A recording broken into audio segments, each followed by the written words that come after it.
Antarctica बर्फ से भरा हुआ दुनिया का सबसे बड़ा मिस्टीरियस कॉन्टिनेंट है, जिस पर 1821 में पहली बार कदम रखा गया था। हमारी जमीन पर टोटल 7 कॉन्टिनेंट्स मौजूद हैं और एंटार्क्टिका दुनिया का 5वां सबसे बड़ा कॉन्टिनेंट है, जो पूरे का पूरा बर्फ से भरा हुआ है। एंटार्क्टिका बर्फ का इतना बड़ा कॉन्टिनेंट है जिस पर 5 किलोमीटर गहराई तक सिर्फ बर्फ ही बर्फ है, जिसने इस कॉन्टिनेंट के 97% हिस्से को कवर किया हुआ है। बर्फ का ये कॉन्टिनेंट पूरे 1,36,00,000 स्क्वायर किलोमीटर के एरिया पर फैला हुआ है, जिसमें पाकिस्तान जैसे 17 मुल्क और इंडिया जैसे 4 मुल्क फिट आ सकते हैं।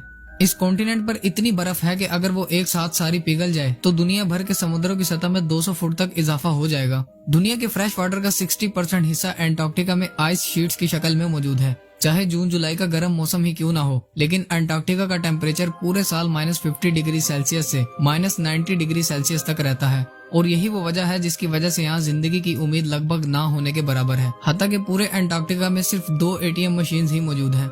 यहाँ गर्मियों के 6 महीने मुसलसल दिन रहता है और सर्दियों के 6 महीने मुसलसल रात। ना ही एंटार्क्टिका में कोई टाइम जोन फॉलो होता है और ना ही इस कॉन्टिनेंट पर किसी कंट्री का कब्जा है। 6 महीनों तक सूरज के तलू और गरूब होने के बगैर यहाँ टाइम का अंदाजा लगा पाना बहुत मुश्किल होता है। यही वजह है कि एंटार्क्टिका में कोई भी टाइम जोन फॉलो नहीं किया जाता। कई लोगों का ये मानना है कि एंटार्क्टिका की इस बर्फ के नीचे कई राज छुपे हुए हैं, और कुछ लोगों का मानना है कि इस बर्फ के नीचे एक दूसरी दुनिया मौजूद है।